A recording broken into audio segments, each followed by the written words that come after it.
Well, welcome to Round the Table Live with Critical Concern.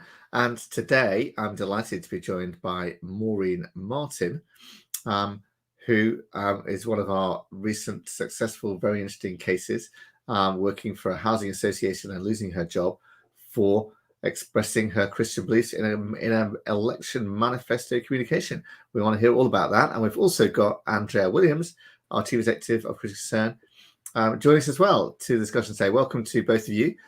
Thank you for joining us. Welcome especially to you, Maureen. Now, Maureen, I understand you were dismissed for gross misconduct about 1 year ago, in May 2022. What did you do to deserve gross misconduct from dismissal from your housing association? Thank you, Tim, and thank you for inviting me on the show today. Right, it's about a year ago, I'd say about April last year, as part of the local elections that were going on in 2022, I decided as a Christian People's Alliance candidate, which is a Christian party, to run as a male candidate in our local elections for my constituency, which is Lewisham East. Part of my election campaign, I published a manifesto, which we all do, which was sent to all 200,000 registered voters in my constituency with a 6-point plan. Point number 3 was I stated that I will cut through all the political correctness and state that marriage is between one man and one woman, and the marriage unit or the family unit is the safest way to raise children. I think we can have a look at that manifesto. Let's just show that on screen if we can, for the viewers. There we are. Vote CPA, 6-point plan. Vote Maureen Martin. There's the 6 points, and there point number 3. As Maureen just read, marriage, I pled to cut through the political correctness and simply state the truth that natural marriage between a man and a woman is the fundamental biblical a successful society and the safest environment for raising children. And then you've got various other points there as well. It wasn't your only points. Yeah, go on, carry on, Maureen. Yes, of course, exactly, Tim. It wasn't my only point. It was the only point that got any attention. Yes, well, yes. So, yeah, my fly tip and everything else is completely ignored. It's so controversial to talk about marriage these days that, yes. You think they'd be more interested in fly tipping, wouldn't you? But nevertheless, yeah. And this point garnered so much attention. So what happened was, obviously some people didn't agree with it, which is fair enough. We live in a supposedly free society. We're free to agree and disagree. Yeah. So, however, those who disagreed, a few people actually posted my manifesto leaflet on Twitter. It wasn't put there by me, it's put there by my opposition, if you like. Yeah. Someone connected to my former employer, a resident, recognized me and complained to my employer. Now, there were 3 complaints that came in. 2 were from, I believe, residents, and 1 was from an actual fellow employee of my company. Right. The identity of which I do not know to this day. So, and your election manifesto literature nowhere mentioned your employer on No, it? not at all. Not at all. All this was done outside of work hours. Yeah. My activities on any of my social media accounts is all outside of work hours. Yeah. So they had no reason at all to be even interested in this particular manifesto. It had nothing to do with them. However, they were interested because one of their residents complained. Now, I think it's quite important to just understand the kind of work that you've been doing, Maureen. Therefore, I mean, I think the point that you make is a really important one, is that you didn't go out there saying, I'm employed by this housing association and this is what I do and I'm standing on this platform. You didn't do that. It wasn't mentioned. However, I think it's important for the viewers to realise just how long you've been involved in generally, because you've been born and raised in and around Lewisham, haven't you? Your family have been there for decades. Absolutely. And also that you've been doing this job for a long time, very well, in fact, and we're responsible for how many residents? I mean, is that what job? Just what job was it, and what was who was the firm you were working for, Maureen? Well, I worked for London and Croydon, L&Q, which is a housing trust. I was a manager in that company. I managed about 8 property managers and about 10,000 properties. So wow. 10,000 properties. Yes. This is actually a serious number of properties. Yes. In which there are many inhabitants. There Exactly. are 10,000 properties. There are thousands of people in those properties in Lewisham. And Maureen has been working in L&Q for years. How many years exactly again? I know I'm remembering 13 13. 13 See, years. that's the number I was remembering. 13 years. So she's been working in the area for 13 years. She's been doing this job that is a highly responsible job in the area, managing these properties with thousands of inhabitants. Indeed. And so, yeah, this is, I mean, we've got to get an idea of the scale of this, just the scale of people, because it's targeted, it's a very tiny group, 3 complaints, anonymized complaints. We're not even sure entirely where they come from. But 2 of them from, we were told from within the housing. Yes. Yes. Yeah. So let me just clarify something. Yeah. The properties I was responsible for were not in Lewisham Borough. They were in other boroughs. However, this just shows you how the connection goes. One of the residents that complained was obviously connected to somebody that lived in my borough, because they saw my leaflet on Twitter. So even though the amount of properties I managed was not in Lewisham, still, I do point out, Andrea, it's a very minority, very tiny amount of people that complained, considering the amount of the reach of the extent of the properties I managed. So in saying that, as a result of my company receiving these complaints, they decided to accuse me basically of being homophobic and discriminating against LGBTQ community. And they put me through what can only be called a Soviet-style interrogation. So I was put through disciplinaries. I had the initial call from HR on the 20th of April, I believe. And then what followed was a series of investigation and disciplinary hearings, and then the final dismissal based upon. Now, did you get to respond to, I mean, obviously, well, the complainants were all anonymous, but did you get to respond to any of the accusations made against you, Maureen? Yes, in my disciplinary hearings, I was able to defend myself, of course.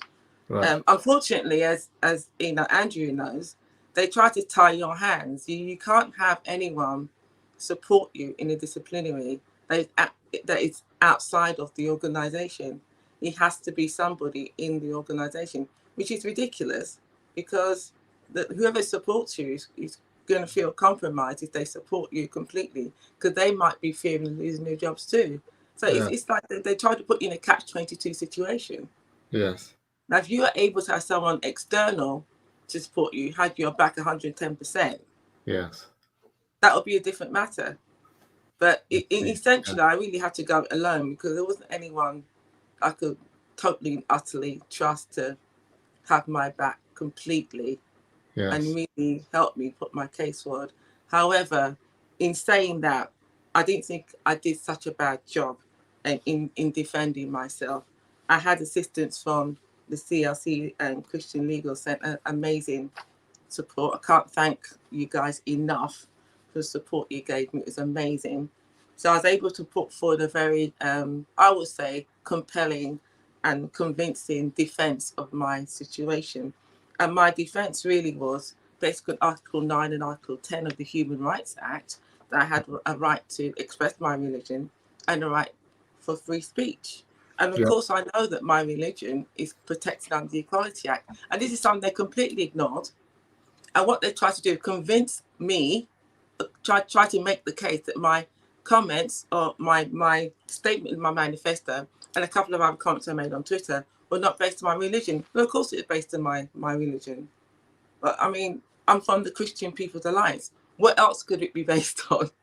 Well, I think this is this whole Christian and faith illiteracy that we have in public life at every at every level, but certainly within the workplace, and certainly within all the structures, and certainly within the legal structures. I mean, not even judges, or we get put to proof continually in the Christian Legal Centre as to whether or not a belief in marriage, that point 3 of your manifesto, whether or not that is really a Christian belief, whether that's really manifesting a Christian belief. And indeed, generally, not in your case, we thank God for this, Maureen, but generally to say that marriage is between a man and a woman, and a lifelong union, and to have children within that construct is deemed to be something that is, in fact, homophobic. The very stating of those words puts you immediately onto into a defensive position. But it is actually this whole idea which society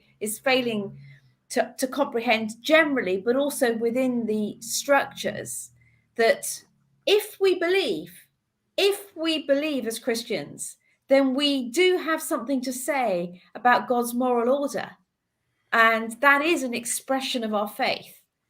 And that's really what caught you out, isn't it? Because you so believe in God's moral order, Maureen. Of course. There's no other order that works. And you're so right, Andrea, that the ignorance and the willingness to ignore what is so clearly obvious to everybody. And quite frankly, if people really examine themselves, that they will say, yes, I really do believe deep down that marriage between one man and one woman. And to say otherwise, they've been intellectually dishonest. Because it's the same as agreeing that biological men are able to fairly compete against biological women in sport. Everybody knows that is ridiculous. Everybody knows it just isn't so. It's a lie. It's just not, true. And if you choose to believe that and say you do, you are being intellectually dishonest, because you know that's not the truth.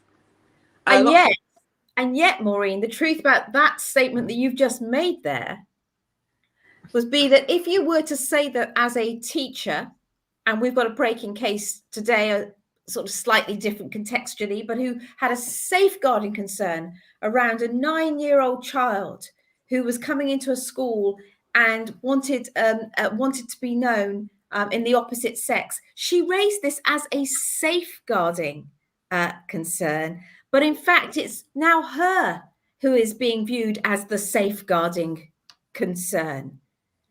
And if you were a teacher and were to say the kind of thing that you have just said around sports or something of that nature, you may well find yourself under regulatory investigation as someone who lacks insight into a person's real gender. And unless you show insight and express remorse or regret, then you may well find yourself punished. I mean, we thank God. The process is a punishment, isn't it, Maureen? I mean, you've talked quite graphically about that, but I mean, do you agree that the process is a punishment? And the fact that you have Yeah, indeed, yeah, Andrea. They put you through what can only be called an interrogation, and you have to defend saying something really just logical.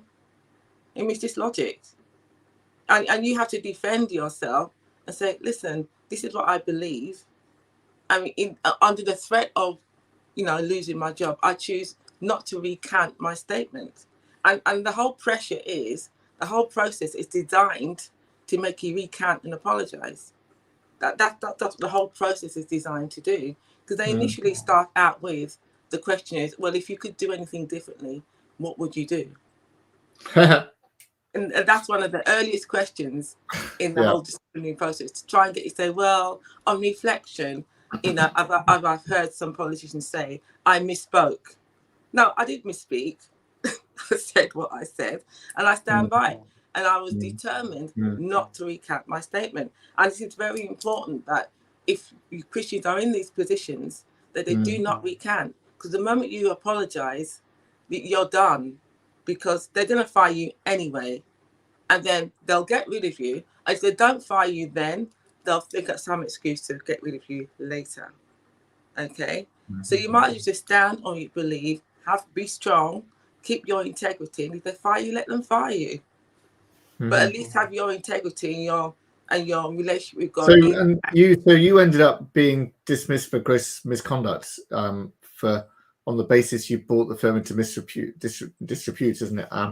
Even though you hadn't mentioned the firm at all in your communication about that, you know, this is private communication. Well, not private, public, but actually electoral communication. So it has implication for democracy here, doesn't it? If people can't express Christian views, you can't express politically as a politician that you believe that marriage is between a man and a woman, where does that leave our democracy? In peril, I would say. There is none. We're supposed to be a country of free speech, but this doesn't look like free speech to me. It looks like censorship. That's what it looks like to me. And censorship of a particular ideology. Now, I put the question to them, what if the situation was reversed? What if I'd said something in support of same-sex marriage and a Christian had complained about my comment? Would I have gotten the same response from Ellen Q? Of course, I didn't answer that question, but we all know the answer to that question, don't we? We all know that they well done putting it to them, Maureen. You're a Christian ambassador, but she's quite a good politician, you know. Yeah, we see how she handles these situations. We know how she can speak. We like you on the platform, Maureen. I mean, the great thing is here is what Maureen is trying to break through there is what she's saying is there is a Christian political vision. Exactly. My Christianity shapes my politics. My Christianity speaks a political moral order, and I want to bring that into the realm of politics. That's the motivation for Maureen, isn't it? Yeah, absolutely. Because the Christian voice needs to be heard in every realm of our society, but in the area where it's been most marginalized and most silent, if you like, is in politics. Because at the moment, we've got what I can only call a uni party, because Conservatives aren't really Conservative anymore. We've got Liberals, we've got Labour, and we've got the Greens. They're all on the same page. It's a uni party. I think you're right. When it comes to when it actually comes to speaking clearly, the Christian vision on social issues, there isn't one party that speaks as a party policy Christian truth. Exactly. That we have a few individuals, but they're very few within the various parties that might speak that. But otherwise, there's no one party that's putting forward a Christian political vision or one that coheres with it. Yeah, exactly. We've got Christians in politics. But what you find with Christians in politics, as you said, we have a few dotted here and there, but they're overshadowed by the majority. And we've got the Conservative Party now. I heard that they are like deselecting people who, like potential candidates for next general election, whose views are too Christian. I mean, that's just... And tell us about, while we're on this subject, the Christian People's Alliance, Maureen, because you are obviously a candidate, and I think you have some other roles there. Yeah, well, I'm the president of the party, actually. Right. And we're a Christian party. Our policies are based purely on the Bible. You know, that's a revelation in itself. They're purely on the Bible, and we have 5 core principles. We have the sanctity of life, essential. We plan to, once we get into power, we'll repeal the 1967 Abortion Act, like almost immediately. Second core value is healthy families, and supporting traditional marriage, of course, which is what my statement was based upon. Yeah. And we plan to have policies in place. We have a policy in our manifesto to encourage traditional marriage. We'll give grants, offer grants to people getting married for the first time, and marriage counselling, and then an additional grant for a child that's been born within that marriage, the first child. So we have an actual concrete policy to encourage traditional marriage. Caring for the poor and tackling homelessness, which no one seems to really be doing at the moment. Don't even really talk about it. We do have a policy that is we were going to claw back money from a turnover tax on large organisations such as Facebook and Twitter. You know, these people that operate, large companies that operate here but don't pay corporation tax because they move their profits overseas. So we have a plan to put in place a turnover tax so we can actually fund looking after the poor and clawing back some of the austerity measures that were made by the Conservative government a few years ago on and benefits, etc., etc. Fighting crime, knife crime is getting quite serious, and the police aren't really taking it seriously. So we really want to tackle crime and supporting persecuted Christians around the world. So what we're going to do there is we're going to use the power of our international assistance, if you like, and start to say to these countries who are persecuting Christians like Pakistan, if you don't stop, you're not going to get any more assistance from us. We'll cut off the money. No more aid, yeah. We'll cut, aid, that's the word. We'll cut off the money, cut off the spout. That normally works. Yeah, we'll It's a very effective policy. So, and Maureen, you're going to stand again as a candidate, I understand. Is that right? Next year? Of course, absolutely, yes. I mean, we have Maureen, I have to say, I mean, we need to kind of salute you for staying with it, because, I mean, one of the things that we know in our political system is that breaking in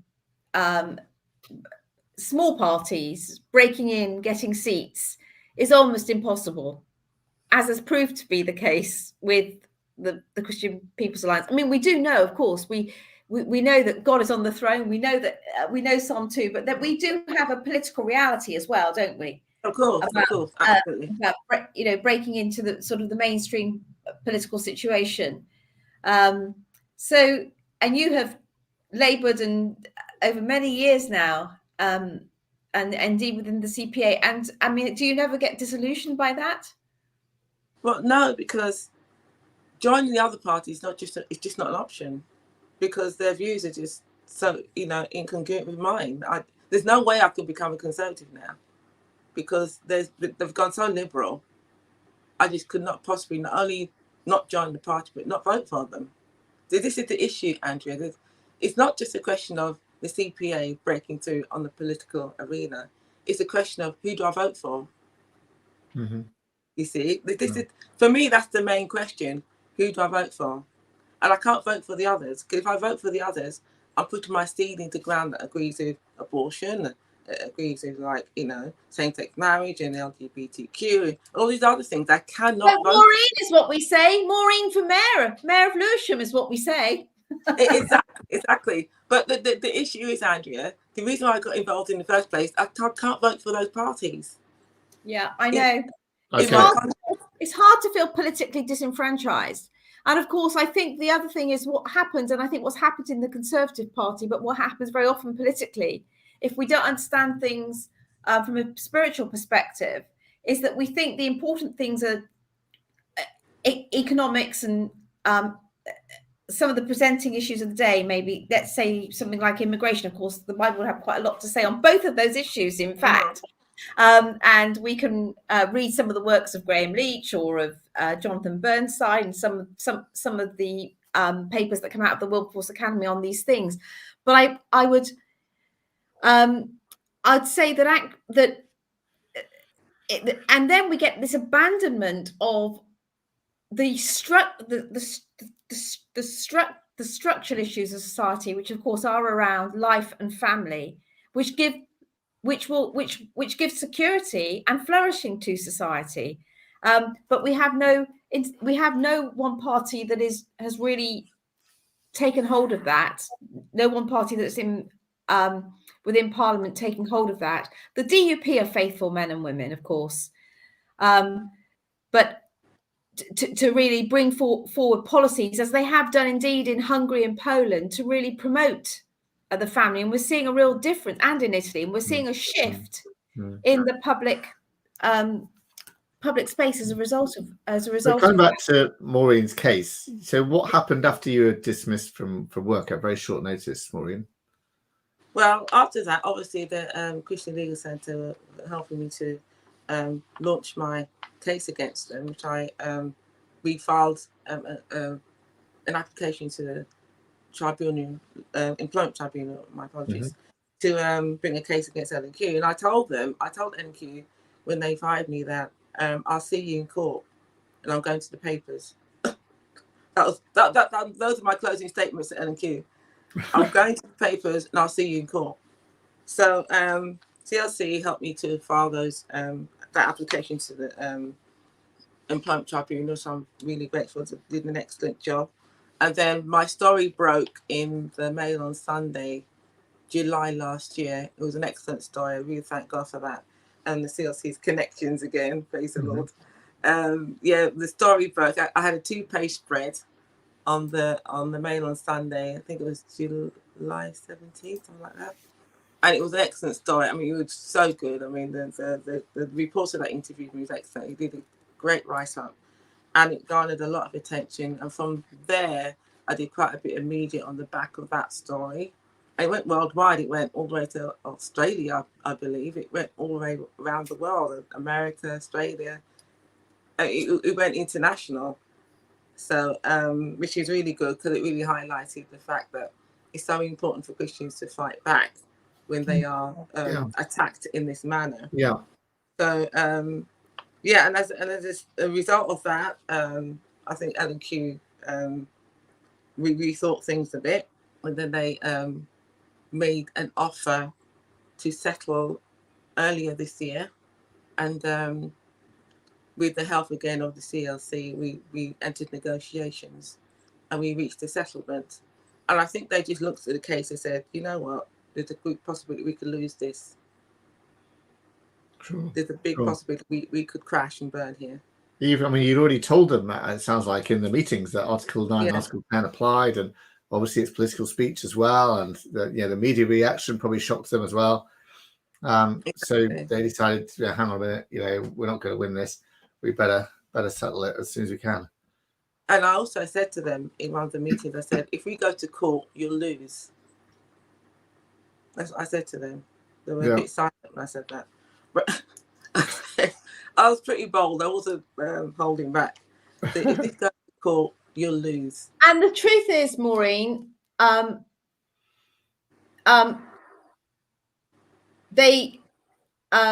your case is very strong, and they should have lost, and they would lose ultimately, I believe. But there is also a reality: is there not? You should never have been put through this in the first place. Exactly. And the structures, the HR structures, the understanding should have exonerated you right at the very beginning. And it's a little bit like that when you enter the courts. The courtrooms should just throw out these cases. The court should be asking, what is going on here? It's just a clear free speech case here. They should not even permit it to permit days of legal argument, even when we get to the point of, having to prove that a Christian belief is marriage, which is the kind of place we may have got into had we gone forward with your case, Maureen. Not afraid of that. I'm not afraid of that. I'm just saying that and that's what they also claimed in the meetings with her, didn't they? They said, this has got nothing to do with you being a Christian. Yeah. But I mean, it gets to the point is that when we get into the court, it's not as if the court suddenly becomes this easy, wonderful place of justice that understands what freedom is, that understands what manifestation of faith under and speech is under Article 9 and Article 10 of the European Convention on Human Rights. It's not as if we suddenly enter into a world of justice at that point. Yeah, indeed. I mean, the judges seem to be happily ignoring facts. I mean, it's quite amazing. In the case of Lizzie Montague with her 4-year-old child, I was shocked. It's quite amazing, just ignoring facts. Yeah. How has God helped you through all of this time? Oh, immensely. I mean, it's all about God, really, isn't it? He's provided for me financially, provided the CLC to, help me in this case and really put my the legal case forward, which is an excellent. I couldn't have asked for a better team than Andrea and her team. And he's given me peace, which is the main thing. Even before I was kind of attacked, if you like, put it that way, I had peace. Because as I said before, a few days before I got the call from HR, I woke up with a scripture verse from Genesis 39, I think it is, where Joseph was about to interpret Pharaoh's dream, and Joseph said to Pharaoh, God will give you an answer of peace. This is the scripture that was right there when I woke up one morning. I didn't understand what it meant, but of course, in the days following, I knew exactly what God was saying to me. He said, you're going to have peace throughout this situation, and I'll be with you every step of the way. And it's so true. I've had peace even through the disciplinaries, for all of the aftermath, the case, etc., etc. I've had peace throughout the entire ordeal. And I would say, I mean, the great thing is to have witnessed you having peace, Maureen, and a great sense of committing everything to the Lord and resting in him, leaning into him, and just walking through this with grace and with strength and with comfort. And Maureen, you know, it's our honor always at the Christian Legal Centre to stand with people like you. But I would say, if there is one thing for all of you heroes of faith, modern day heroes of faith, you mentioned Izzy Montague and Joshua Sutcliffe and Christy Higgs and the lady whose teacher whose story is broken in the press today, but her name is currently not in the public domain.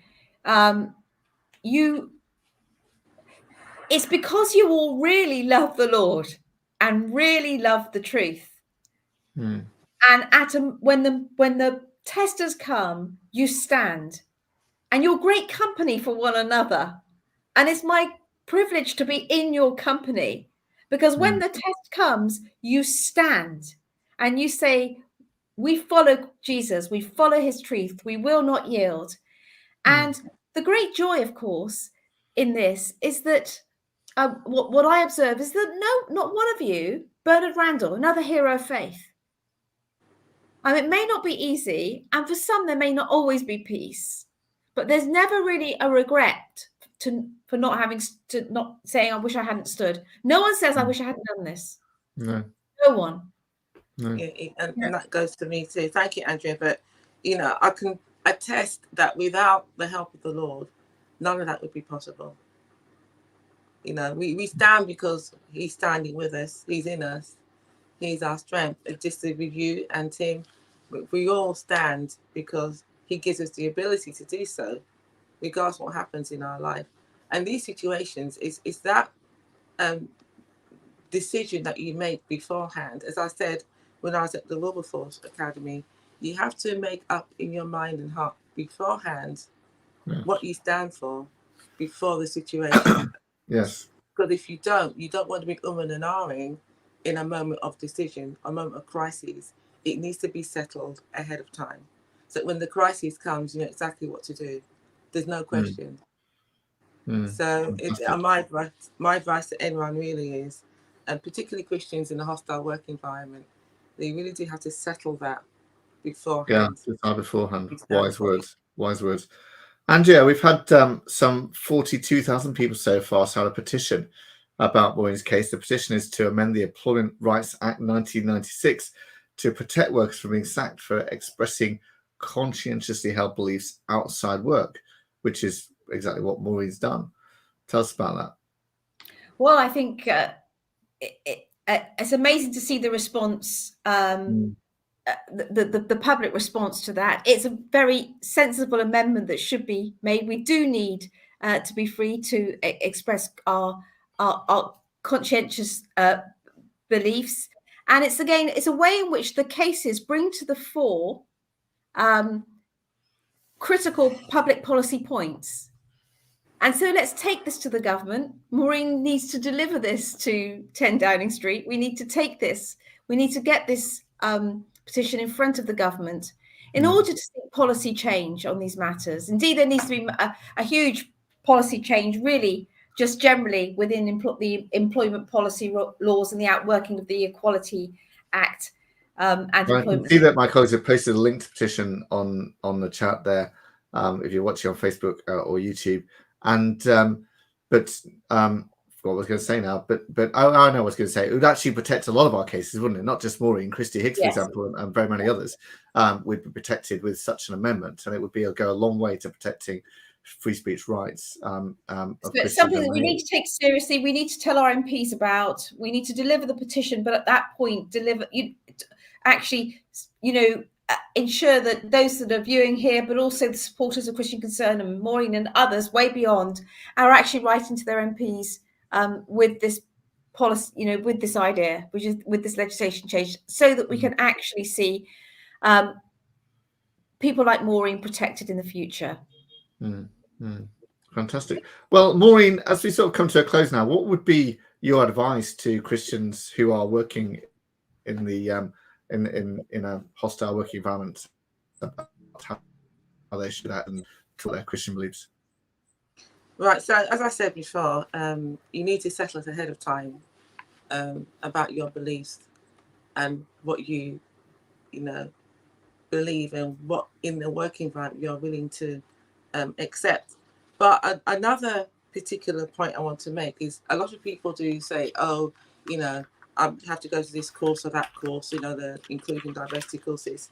I mean, you can go to a course, but a dividing line has to be made. If they then start asking you to sign up to certain things or agreeing to do things like put pronouns on, emails and stuff like that, those things should be voluntary. If they start saying it's mandatory, that's where you draw the line. It's like, okay, you can't force me to do this. I don't agree with it. You need to draw the line. This is where you start drawing the line. If they start and I want to say to people like, that's great what Maureen has just said. And she's absolutely right. It's Christians that really have love the Lord with all their heart, mind, soul and strength, and said, when this moment comes, I will stand and I'm ready for this. But then what we also need is, I'd say, we need to have Christians in all of these policy spaces. So if there's an equality and diversity group in a workplace, go and join it as a faith representative, as a Christian representative, and go and actually go and join it. Apply for these positions. Get into a position of influence in terms of how the culture is set in your particular environment. Do not be afraid. Go in and seek to change the culture. Christianity brings light and life and change to cultures. It brings actually the true tolerance. So we need to be ready as Christians up and down the country to think strategically within our workplaces about how we influence the mindset, the culture of the workspace. So we can do that by actually, as Maureen has said, not always just accepting everything that is thrown at us, but why not try and get to be a representative or turn up at meetings where these sorts of policies are shaped? That's the kind of thing that we need to be doing.